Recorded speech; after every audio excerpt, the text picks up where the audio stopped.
What's up, everyone? Today is February 1st, and I'm here for another practice as well as an opportunity to share some concepts with you all that will help you to begin understanding at least what I believe are the core tenets of what I would consider to be flow. All right. Flow is not just exclusively performing a fluid movement. Especially if every time you're just flowing from one stationary position to another. I don't think there's anything wrong with that. I think fluid movement is definitely going to help perpetuate better transitions, better movements, better range of motion. I think it's all great. But when I truly think of flow, I think about how to make transitions that can truly create momentum such that you're able to continue those movements on and on and on, all right? And then, of course, find other transitions that will allow you to continue making those fluid movements and flows and transitions on and on it goes. So it's okay to land in a lateral lunge or come to a singular standing position and do some movements, but as your practice begins to progress, you're going to learn how to maneuver yourself through space without wasted movement. All right. So today I'm going to do this with both the mace and the kettlebell, and then I'm going to maybe also some club, but then I'm going to jump into just some flow and just some general practice for myself so you can kind of see some of these concepts applied in action. I'm big on concepts. I could sit there and teach you all day to do this one movement over and over again, and I know that I need to give you some areas to start, and I will add more along the way, but what I want you to have is the understanding of the positions that you should be looking for such that you can allow for creation to begin to dive into your practice. All right.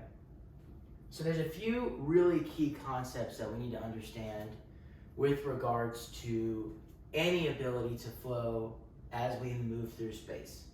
The most important to start with is to understand how to draw really sharp, really clean lines, all right? And I do enjoy Pablo Picasso's quote, which is to say that we learn the rules like professionals before we bend them like artists. And with that being said, in this very key way, we want to learn how to make really hard 90-degree turns, especially in the beginning. All right? You should be able to not only know how to perform really smooth 90-degree turns. In this case, as you can see, I'm wearing socks. I'm literally just lifting my toes on a surface that it's very smooth in and of itself. This matted surface is very smooth.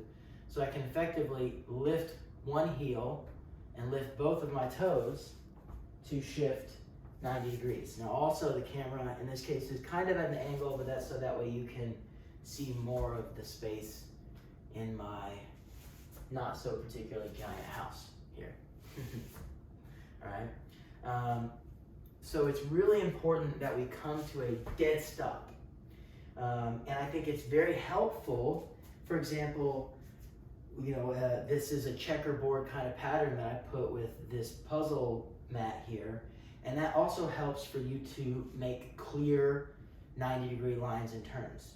So as I do this, I'm going to try really hard to make sure that I'm staying on these lines. So if I turn, I'm landing at perfect 90-degree angles. All right? This is the first part. And it's very critical that you make hard 90-degree turns, because as long as you do that, your mind is going to start to associate different planes of movement. In particular, while there are 3 planes of movement, sagittal, frontal, and transverse, all right, the transverse will come into play later on. It's not as important in the beginning. The 2 most, I would argue, the primary planes of the movement are the frontal plane, whereby things are going across the broad side of our chest, and then the sagittal plane, where they're going down by our side. All right, so kind of put that in the back of your mind. So most of what we're going to do, especially when we're moving through space, is to move between the frontal plane and the sagittal plane, all right? So let me go ahead, for example, and display this with a few key movements that can help initiate some really high quality transitions from a variety of different ways. But again, we're gonna really hone in on that 90-degree angle, and we're gonna make sure to get a good wide range of motion on each of these movements, so that way you have more opportunities for transition, which is the key, all right? So I'm gonna go ahead and start with my mace here. One of the main movements that I teach folks, especially when I'm doing one-on-ones, is, for example, with the mace, I will teach the hip hinge swing, which is also, if you swing kettlebells, very important to kettlebells. Same thing can be performed with clubs, on and on it goes, all right? The good thing about tools like maces and clubs is that they're really static.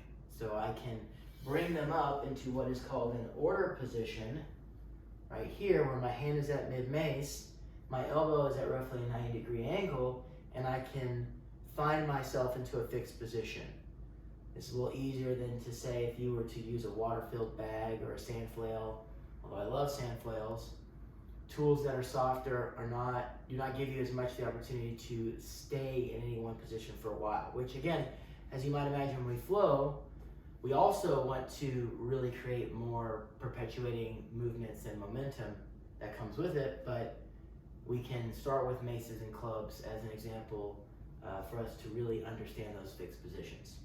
So when I go ahead, for example, let's say I grab my mace, this is a 10-pound mace, all right, very simple. I'm gonna start here at my 90-degree angle. My hand is in the middle of the mace, or roughly in the middle of the mace, maybe a little bit higher, honestly, that's okay. I mean, you can put it lower or higher. I would say maybe a little bit on the higher side of the knurling, all right? Nice and tall, okay? A hip hinge swing is very simple, okay? It requires a bend in both the knees and the hips, but it's going to follow the weight of the globe as it tracks down and up. So simply put, I'm here in what's called an order position where I'm nice and tall. I'm going to cast my hand out, let the weight pull me down to where I'm going to stay tall. I'm going to try to keep my chest up while I'm looking forward, but I'm going to bend at both the hips and the knees. First the hips and then the knees.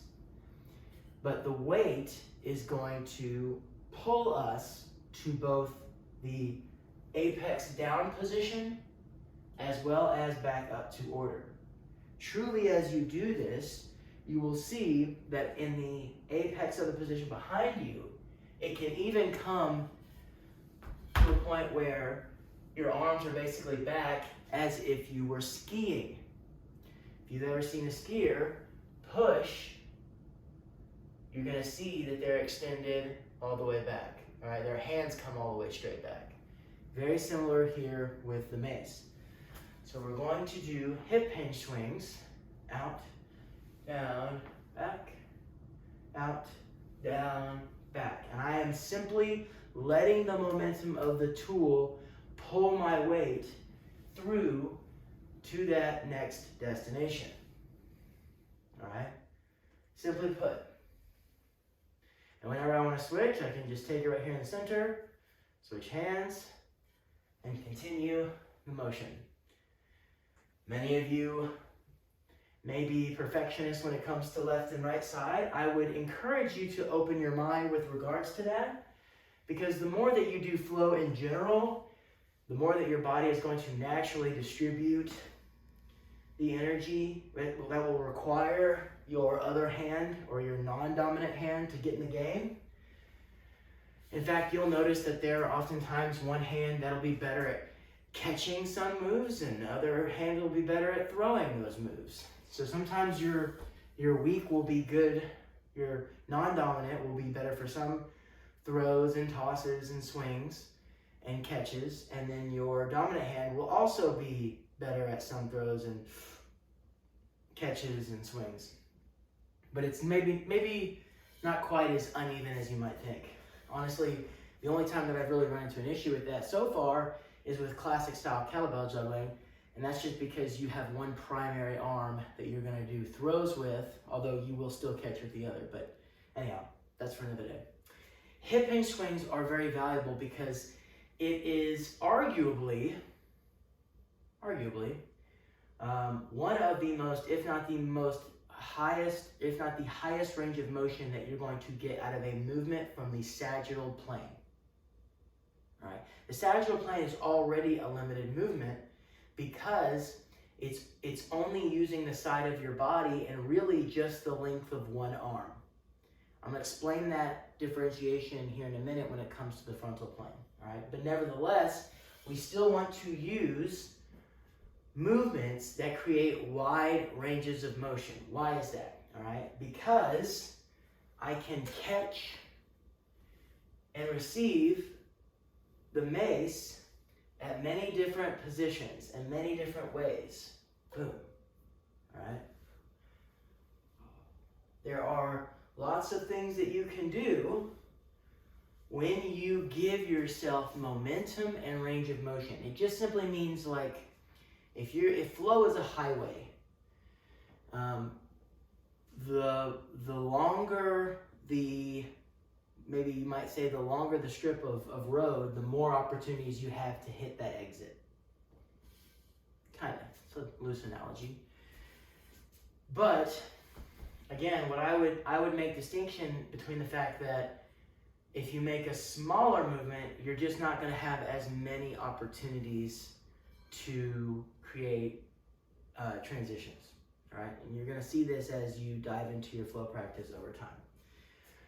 So what are we going to be able to do with the hip hinge swing? Well, the first thing we want to do probably, or actually just the sagittal plane in general, what do we want to do with the sagittal plane? Well, we want to create big movements with lots of momentum, and ideally, the first thing is just to stay in that plane of movement and to be able to switch hands while we're moving from one position to another, all right? So we just did the hip hinge swing. You're primarily using one arm, all right? Let's just talk about how we can switch the hip hinge swing from one side to another and do it without having to be so intentional about stopping at the order position and just handing it over. That's not a lot of flow in that. That requires a lot of just static position. Boom, square, hip hinge swing, transition, all right? You know, that gets boring. You're gonna advance past this pretty quick, all right? So for example, one of the first things that you can do, you can toss the mace. Again, that's also kind of boring and not so much flow because it's still a ballistic kind of style movement and requires a differentiation in your momentum. We want to do things that'll perpetuate momentum. So one thing that we can do in the beginning is we can just toss the mace to ourselves with the same hand. For example, I can then kind of tap the globe and then punch it back. So I'm at least getting a release in my hand. Now there's no loss in momentum. None. This is essentially the same thing, except I would argue that there's even more momentum here because I don't even have to come to order position. All right? Boom. So I don't actually even have to stop. Right here, I'm just kind of slowing down, but I'm pulling that weight into a cushioned position of myself with power such that I have maybe loaded the spring in a coiling core kind of fashion. Yes, like David Weck's coiling core. And then I can then thrust it out. Boom, out. Boom, out. As you get doing this, you can even step, for example, back with the opposite leg and maybe even forward. Boom. All right.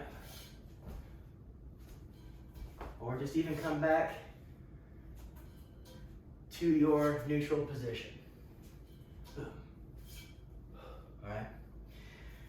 Then the next thing you might do for a transition is, for example, once that globe comes up, you can toss it to your other hand, press it forward, hip hinge swing, and toss it back. Of course, you want to be careful about not hitting your face. So the first thing you might do is just come up, catch, and throw it back. Come up, catch, throw it back, until you come up, catch, and then I can basically bounce it to the same side as the hand catching the globe. All I have to do is just release the hand on the tail. Boom. Before you can eventually just toss, throw. Toss, throw. And you can either catch the globe directly, or you can catch the neck of the mace, nice and tall. Same thing goes with the club, all right? So if I want to, for example, use a club, I can do the same thing. This is a 15-pound club. Boom, catch, throw it. Now, it's a little bit more of a hard stop with the club because it is so heavy, but in some ways it makes it easier to catch because you can really grab most of the weight and you can get it at the neck or kind of the head, wherever you feel more comfortable. If you want to bounce it fast, you just got to be careful. Boom. If you grab at the neck, you're going to get more stability. Same thing, I can step back with that opposite leg. Boom. Step back with that opposite leg. All right. Getting good at this hip hinge swing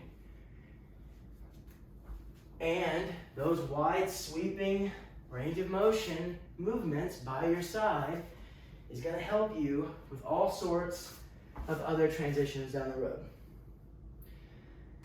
Now, quickly, let's talk about how we can do an even better job of perpetuating momentum from hand to hand within the sagittal plane. Ooh, excuse me. Had some kombucha tonight. Tastes good, but give me the burps. Anyhow, so one of the best ways to create any flow pattern is to engage figure eights. All right, so talking about the sagittal plane, effectively we're drawing an X. Okay? Which essentially means coming from order position, I can jut the mace forward, and instead of going down by my side, like we did with just the basic hip hinge swing, I can then go across my body, being mindful of my opposite leg, all right? And I can effectively cross over the body and bring it back up to an order position on the opposite side.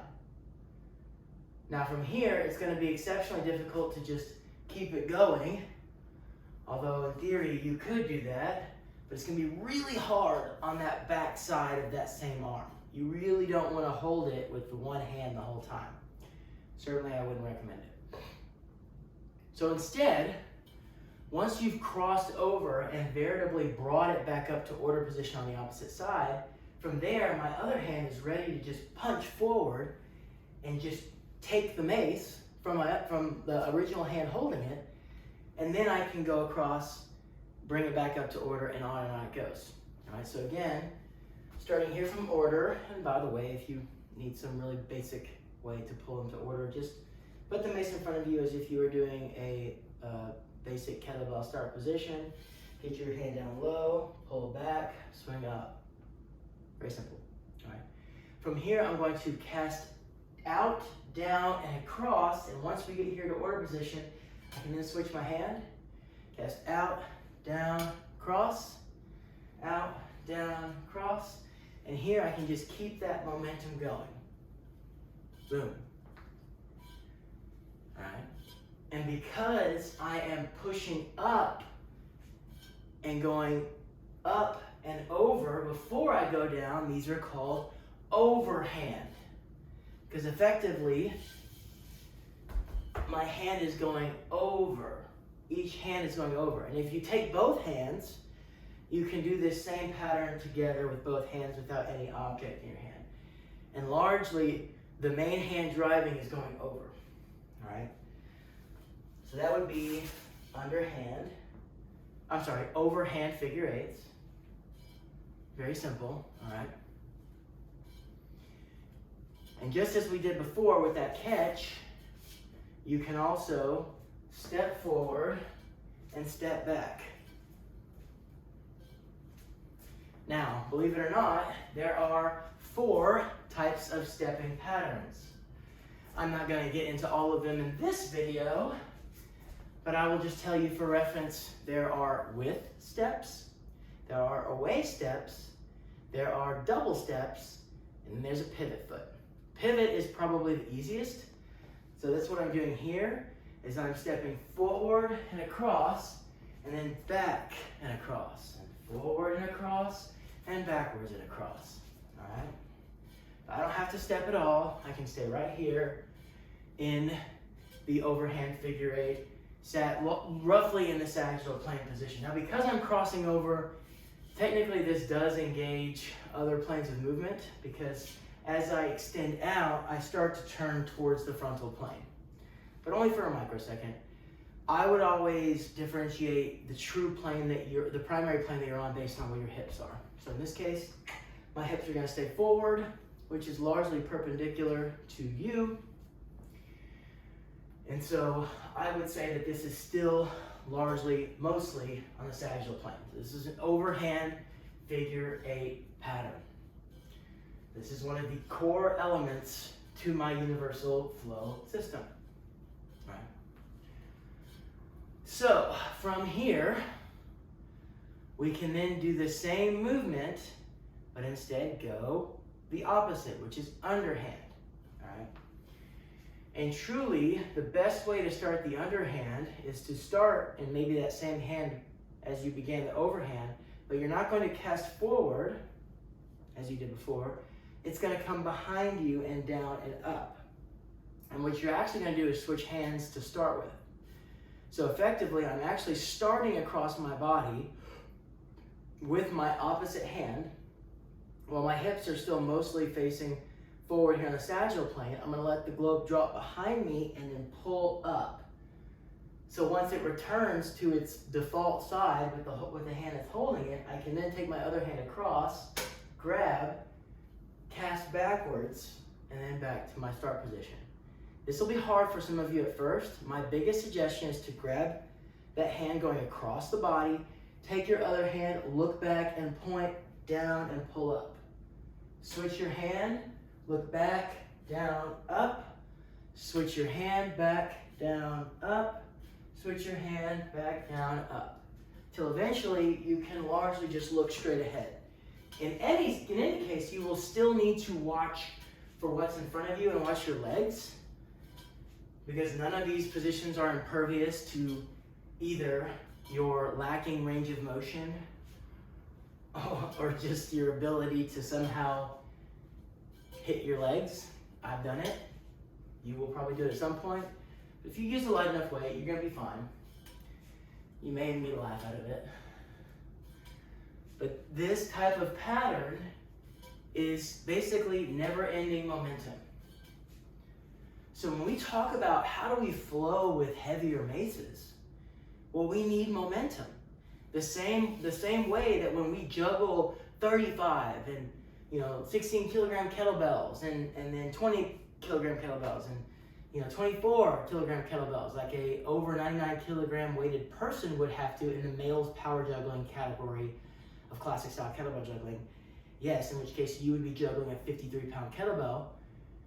The only way that you can actually create multiple throws is by maintaining a tall posture and by getting momentum generated, which is both going to create a scenario where it's low impact, high range of motion. It's going to require grace because you have to know the right timing of how to throw and catch and keep your poise, your forward poise. If you're a dancer, you know about forward poise, backwards poise. Keeping that forward poise as you roll through, for example, a mill and swing through. But the same thing is happening here with the mace. We just want to start with a lighter weight so we don't put too much torque on the spine, because that's really the biggest area of concern that we have to think about here. The 3 primary tenets of universal flow are posture, gravity, and momentum. It all starts with posture. So you always have to have tall posture. Always, always, always. All right. For you to be able to navigate anything on planet Earth, you must walk and move. And to do that effectively, efficiently, and to not hurt yourself, you must have tall posture, all right? I'll say it again, I can't say it enough, but I'll put it at that for now. So again, starting back from the beginning, we have overhand figure eights. Boom, boom, boom. All right. And then we have underhand figure eights. All right. And each of these we can swing and step. It's going to be that opposite leg. So what that always means is if you want to start easy with this, think about moving forward. You're going to take a forward step, and every forward step you're going to go head over foot. Count of three, but it's just 3 words. Head over foot, which really means that anytime you're going forward, you're cutting across diagonally, and your opposite leg is going to come up in front. So if it's coming from my right to my left side is going to step forward. When it comes from my left side to my right's going to step forward. All right? So as you're stepping, you're going to go opposite leg with basically the foot that's moving forward, whether you're moving forward or backwards, being the side that you're crossing to, the destination. If the left side is your destination, it's your left foot that goes forward. And again, this is the same concept if you're moving backwards. All right? So if I move backwards, I'm going to step and step. Boom. All right? So give me some room here. I'm going to then step, step, step, step, forward, forward, forward, back, back, back, forward, forward, forward, back, back, back. All right. Okay, and then again, overhand, casting out and over, drawing big loops, while underhand, still big loops, but cutting down and across. All right, so each of these things is a big circle. So as you're making transitions, when we're talking about flow, you're always going to make small circles and big circles. Small circles, big circles. Small circles can create speed and and you can use that quick speed and that quickly generated momentum to thrust you into a specific destination. All right. Bigger circles are going to give you a greater opportunity to catch your momentum as well as generate more overall power. All right. So, this is very much not so unlike, say, a boxing match. You're jab, jab, jab, jab, jab, quick, quick, quick, quick, making small steps, moving quickly. But when you throw that cross, boom, it's big. It takes a lot more distance, but it's a lot more power. And there's a lot more to have to catch and receive in that situation. Whether you're throwing the punch, there's a lot more that you have to wait on. If you're receiving it or trying to miss it, there's a lot more to miss. Versus jab, you can just sit here all day, but if and use your head, bob and weave, but if that cross is coming, there's more time for that person to land that strike. All right, so just some things to consider there. Okay, so from there, we want to look at how do we transition to the frontal plane.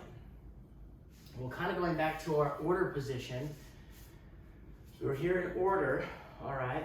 So now actually I'm gonna take this side so I can address you. I can basically just open my hips, 90 degrees. Here I'm in basically the sagittal plane, and I'm not moving the mace, and now we're in the frontal plane. Even though we haven't done anything yet. I'm just priming myself, okay? So I'm here, overhand, overhand, overhand, overhand, boom, up. And I cast out, and what's gonna happen here? Well, first off, this low swing, there's a lot of room here. Again, I still have to be mindful of my legs and my feet, but there is a lot of room to move here. I can even bring it back to my order position with 2 hands on it. Let's look at that again. Swinging back and forth, left and right. And that momentum, especially when it comes across my body, meaning from my left side to my right, it's easy to pull up to order. Right? Then I can cast it back, and I can also pull it back here to order. So one thing that's interesting about the frontal plane is that you really have two order positions. Versus the sagittal, there's just one. I mean, in theory, you could pull it out to the side here, but that's really when you're in frontal plane. So frontal plane, you can hold it in front, or I can also pull it over here to my side. Order, order. This is going to be critically important as we get into mills, because you're going to have 2 points where you're going to stop on every mill. All right, I'll get into that later. But for now, what we're doing is we're starting on one side of our body, we're casting out, which is going to help create that lane as our arm becomes the steel cable holding the wrecking ball. Same thing with a club, same thing with a kettlebell. If you were using a kettlebell, it's an even easier analogy because the bell is basically like a wrecking ball. It's funny, anytime I hear wrecking ball, I think of Miley Cyrus. But truly, there are wrecking balls, all right? And anytime that the bell is going in front of us like this, all right, or back to our side, we're basically like, our body is the crane, our arm is the biomechanical steel cable, and then the kettlebell itself is that ball, the wrecking ball itself, all right? And that becomes really important to note as you start getting into mills where you're throwing overhead with the kettlebell, because you're effectively, again, if you were to think about this really hyper-mechanically, your body is the crane, your arm is the steel cable, and it's like you're releasing mechanically and then reattaching in air. All right? But in either case, it's the frontal plane that allows us that wide range of motion, which not only gives us the channel to perpetuate the sort of the matador kind of, you know, and whoosh, and we're going to throw our hands up, creating that momentum, but it's also going to keep us safe. All right. So back to the mace. When we start in order position from the sagittal plane, and again, if I do it away from you, camera, I can then rotate to the side, and now I am primed for order position in the frontal plane. The first thing I can do from here is, yes, I can cast it down, it can go behind me, but I wouldn't so much worry about that right now.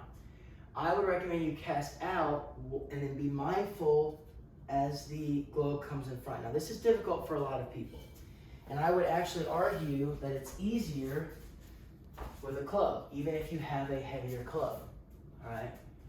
Because I don't have to worry so much about the length of the mace, and in particular the tail.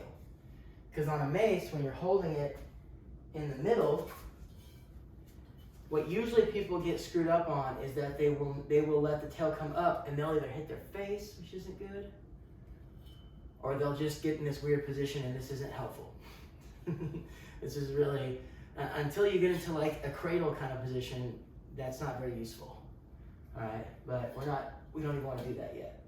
So the only way to really do this safely and the right way with the mace is to drive your thumb. It's like if I was to do this without the mace in my hand, I'm going to drive my thumb forward and then rotate it down in front. That way the tail comes back and up and away from our face. So watch, the right way is my thumb goes forward and then I roll it forward. And I'm making sure I'm watching my eyes on the globe to make sure the globe comes in front and leads the way. Versus I go out and then I just let it, and I don't rotate forward. I just keep my hand out and then eventually it's gonna drop and I'm gonna be in this land, and this is not good for anybody, all right? So if you have a club at your disposal, I would highly recommend starting with that, because you don't have to even worry. Even if I just held my hand out, it's still not what we want, because you want to control more by using that thumb. Even with the club, you still need that thumb to roll forwards to create that kind of momentum. But again, without the tail, even if you drop it, it at least is going to come in front of you. So maybe it's kind of a catch-22, because you might want the mace to teach you how to roll that thumb forward, because we need to drive the club head forward, boom, versus where we're just letting it drop and we are at the mercies of wherever the club wants to go, which we don't want, all right? But in either case, when we do this right and we're driving that thumb forward, we're going to create momentum. The first thing we can do if we want is catch, throw back, boom. Catch, throw back. I can even catch on the opposite side. You always just want to watch the face. Boom, boom, boom, boom. And I can always start to step and turn with it. Boom, step, turn. Step, turn. When I go back, when I'm over here in front on the frontal plane, and then I cast out to return back to my frontal plane order position, and really I'm going to turn into sagittal, the trailing leg is what's going to follow. But in the case of me coming back, I'm actually going to push off, and then in this case, if it's just my right leg is actually going to lead the way. That's the difference between a with step and a away step. Because in this case, when I step backwards, I'm stepping away from the momentum. Because I cast the momentum out and I'm lengthening my body. Which means I'm basically pushing away from it. Whereas when I'm here in the frontal plane and I swing with the momentum, I'm moving with the momentum. All right? Boom. Okay. So, been going for a good minute here. I think really what I wanted to do here is just add one more transition so that way we can move this from side to side. All right, this is where I'm going to speed up. I will come back to this, so if this ends up being too fast, don't worry. I'm going to double click on all of these things. But this is one of the most key and critical transitions that you can make regardless kettlebell, club, or mace, and is going to help you to really begin to move through space using your momentum, using your posture, which is going to create more opportunities for more moves and more flow. I just want you to really think about the fact that when these tools are moving through space and we have more range of motion for them, we have more time to become associated with the planes of movement, and also more time to think about different ways to catch and intercept the tool to create more moves. Please, if there's anything you get from this video, it's that bigger range of motions help our mind to understand the planes of movement, which also helps us to see more opportunities for transitions along the way, which is more moves, more perpetuating momentum, and on it goes. All right, so last part here before I kick this off and I just start getting into my flow is that when we step back and we create that window for the frontal plane and we come up, I want you to take it all the way to order position here in front. From here, I want you to take your other hand. I'm going to step away from my table here just in case. Switch hands, and now I can then keep that momentum going and come back to the opposite side. If you've ever done this with a kettlebell, you might call it a whoop-de-whoop. I call it a loop-de-loop. Doesn't really matter because it performs this type of infinity circle situation. Not so different than the crossing pattern that you do with the underhand and overhand figure eight from the sagittal plane position. It is as equal and as different as the planes are themselves. Only differentiator is the plane, but we're still, it's basically the same thing in terms of the way that it's generating momentum. Order position, going across the body, switching hands, and keeping the momentum going. The key difficult part about this is how your brain has to think. And here's why. So if I start here, order position, holding it with my left hand on the left side of my body. I cast out, down, pull up. That's step one. I'm going to switch my hands here. 2 hands in the middle. I'm going to release that original hand, but I'm not going to pull it back to my right side. I'm going to keep it going towards my left hand till it eventually swings out to the outside to my right. And that is how we go side to side. So again, holding with the right hand on my right side, I'm going to cast out to the right, bring it back up to order position in the middle, pull my other hand on top to switch. I'm going to release my first hand, and the way that I teach this and I tell people to do it is to watch that hand swing towards the hand so it can swing back. The other thing I noticed, you may have noticed I just did, is when I switch hands and I have my top hand is now way far away from the pommel, I will let that swing down to the pommel, especially when I have a pommel. So when you do this with the mace, you can kind of just lightly adjust your hand, but there's usually not a pommel on a mace. Whereas with the club, I would still maintain a really solid grip, but you could just allow the momentum of the bell to just slowly pull through your fingers and your hand until you're secured at that pommel, all right? So just be careful as you do it. But again, starting on my left side with my left hand, I'm gonna cast out to the left, I'm gonna roll my thumb down and forward and pull up to this 90-degree order position, roughly right in front of my body. I'm gonna take my free hand, pull it on top, release my original hand, cast towards that original hand, sink down at the bottom and pull back to the right side. In the beginning, you're gonna be really square. You're gonna make sure to put 2 hands here the whole time. Boom.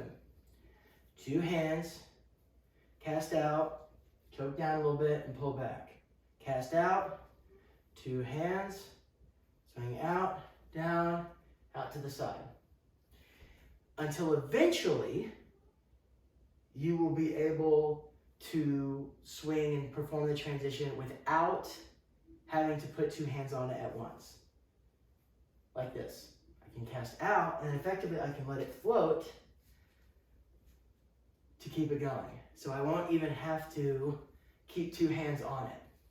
This is, again, the same thing with the mace, the same thing with the kettlebell. Boom. Boom. Boom. So again, that's the club.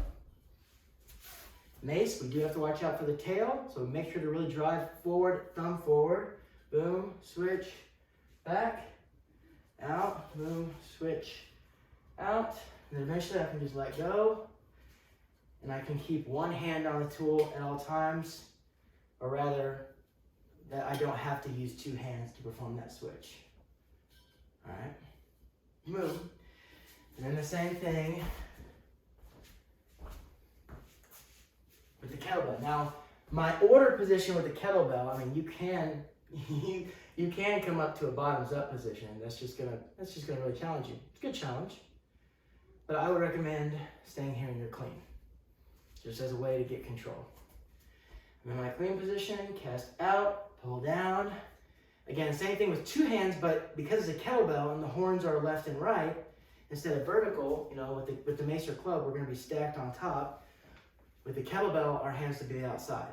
So from here, I'm going to cast out. I'm going to readjust my hand to the middle and bring it back. Come to the center, horns, cast out, back. Come to center, horns, out, back, center, horns, out, and back. Till eventually, just as I did before, I can basically let go. So I only have to have 1 hand on the tool the whole time. You'll also notice maybe right there that I started to swing my body against it. That creates more momentum and more opportunities for me to position my framing to keep my chest a little bit more towards the kettlebell the whole time. It's just going to create more momentum, more opportunities for deeper swings, more range of motion, and more movements. So the last part here is to fully transition from the sagittal to the frontal and then to the sagittal on the opposite side. For that breakdown, you're gonna have to come to the next video. But for a sneak peek, I'm gonna show you what that looks like. And of course, you can always slow it down. It's not like, you know, it's good to have walkthroughs, but you should also be able to take your time to slow things down. And with video, you can. All right. So I'm going overhand here. All right.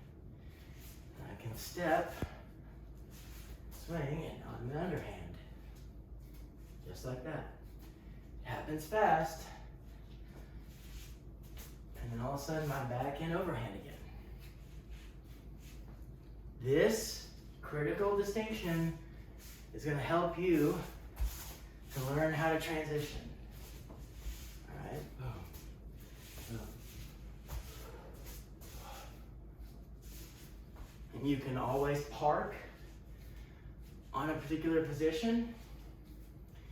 Particularly in the beginning, the sagittal plane, to create perpetuating movement with the same essential pattern. Then eventually, once you get mills down, you can do the same thing on the frontal plane. I can switch the whole time. Boom. Boom.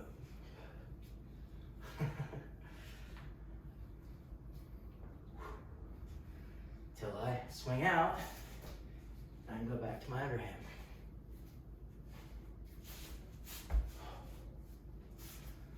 And then back to my mills. All right.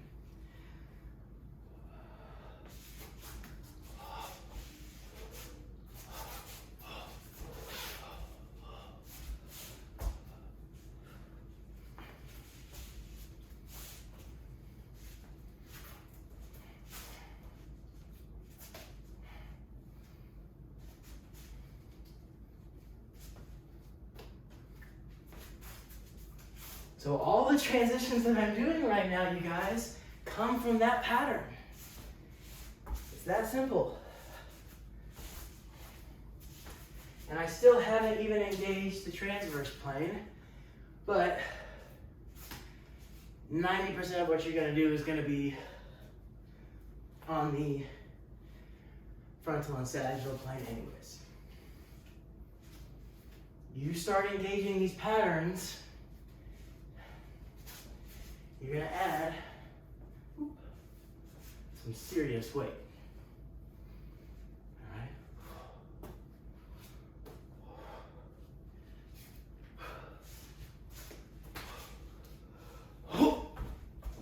Smash my own lamp there.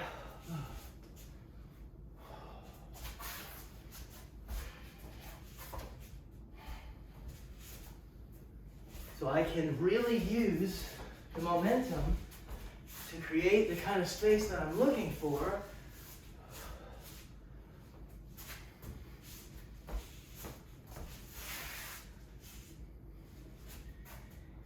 To move across any given area without wasted movement.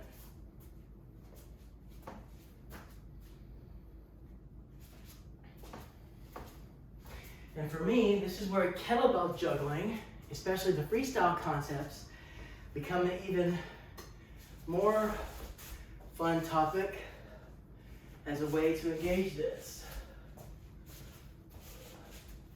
All of a sudden, it's like, wow, you can even do it underhand with the kettlebell or overhand. It's harder with the kettlebell because all of the weight is so close to the hand that you really have to position it well to drive it. So do be careful.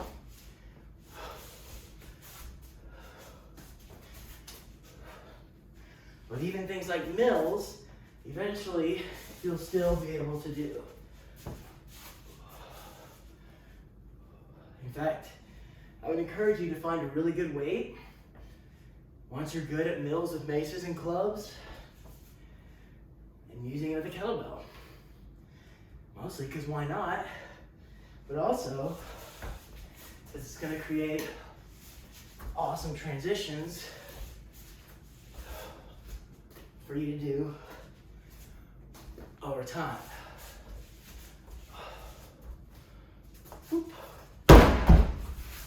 everybody gets one. All right, so as a good cap to today's practice, let me know what you think. Comments below, I want to know. You want me to double click on a certain area? Is there something I said that you want me to dive into more? I would like to make more of this content and really grow my expansion of knowledge into the flow, mace, club, kettlebell sphere. So your feedback is appreciated. Please like, subscribe, do all the things, because eventually I want to do this full time and your support goes a long way. So thank you guys.